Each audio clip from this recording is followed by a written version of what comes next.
It is finally the end of the line for one of New Mexico's most notorious killers. The man who murdered a sleeping 10-year-old boy by shooting into his bedroom was just sentenced this afternoon. News 13 Cheyenne Cope is there. She's live in Clovis. Cheyenne.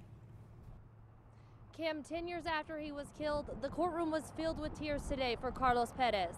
And now, almost a decade later, the man who pulled the trigger, Noe Torres, was sentenced to life behind bars. It's a heartache and pain that we will never recover from. My brother's gone and there's nothing that will bring him back, but knowing that he's not getting away with this is what can help us cope with it a bit more.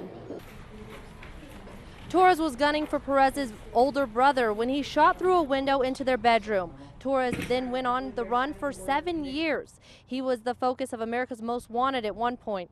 Eventually, he was caught hiding out in Mexico. It was years of torture for the Perez family.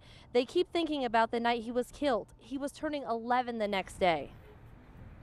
He was so excited for his birthday. He was already setting his outfit out, planning what he was going to wear. During Torres' time on the run, he taunted cops, claiming he was going to turn himself in, kept calling the media. He even wrote a letter to Governor Susana Martinez after asking for his charges to be dropped.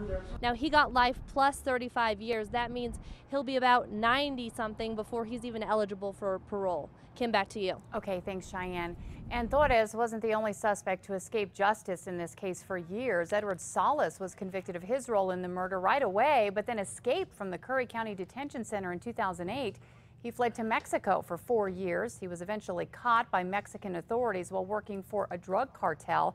He is now locked up at the state prison in Las Cruces. He was sentenced to life plus 56 years.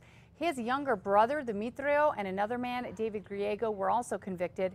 They were convicted of second-degree murder, and both are still locked up.